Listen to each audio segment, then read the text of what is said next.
Professor Oddfellow here. I can prove that you are related to Merlin. Better, you can prove that to your own satisfaction. The method is here, and I'll highlight as many of its secrets as I can in 3 minutes. I must warn you, to stand upon the shoulders of the mighty can be quite a balancing act, for a heavy responsibility comes with owning exalted heritage. To what crowning glory are we the natural successors? What traditions are our responsibility to keep alive?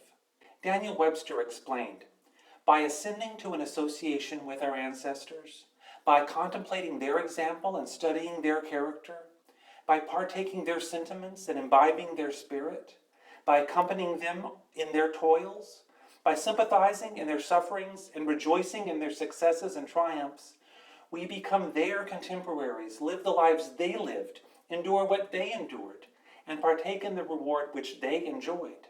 Recall that the bond between genealogy and magic goes way back. Egyptian wizards used the Hebrew names of patriarchs to confer power to exorcism recipes.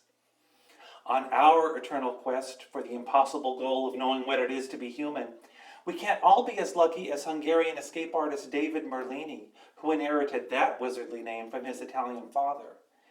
Yet our pedigree need not be limited to direct bloodlines. Genealogy traces relationships. Now, what are one's honest chances of being related to Houdini, or a fairy queen, a Chinese immortal, a fallen angel, or a playing card? The likelihood increases exponentially with time. 40 generations back, each of us has 1 trillion ancestors. The key is to trace a particular path and claim the family line. Untold numbers of people may be related to Elizabeth of York, the historical Queen of Hearts, but only I have avowed the honor. At the same time, we must remember that all truths are fuzzy. Documentary evidence is itself riddled with lies, omissions, and human error. On census forms, dates are fudged and children missed. On marriage certificates, maiden names are omitted. On military enlistments, ages are falsified. On immigration papers, names are modified. Misdirection abounds, but genograms can be woven with all sorts of threads. One of the biggest hacks to genealogy is to walk the published family trees of famous folks forwards and backwards, scanning for surnames we recognize. In time, we'll encounter a common ancestor, allowing us to formally trace connections. We come to realize that genealogy is counterintuitively more about the present than the past. Nietzsche considered genealogy a means to make the truths of history in order to meet certain political or cultural needs in the present and for the future. The value of genealogy, therefore, lies in its utility in the present.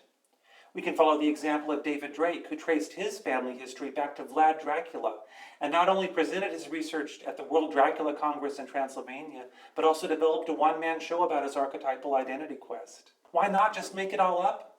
Because the truth is stranger than fiction.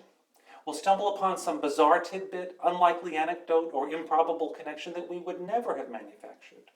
It will invariably be a pearl of very great price. As Jacques Derrida revealed, history never effaces what it buries. It always keeps within itself the secret of whatever it encrypts, the secret of its secret. This is a secret history of kept secrets.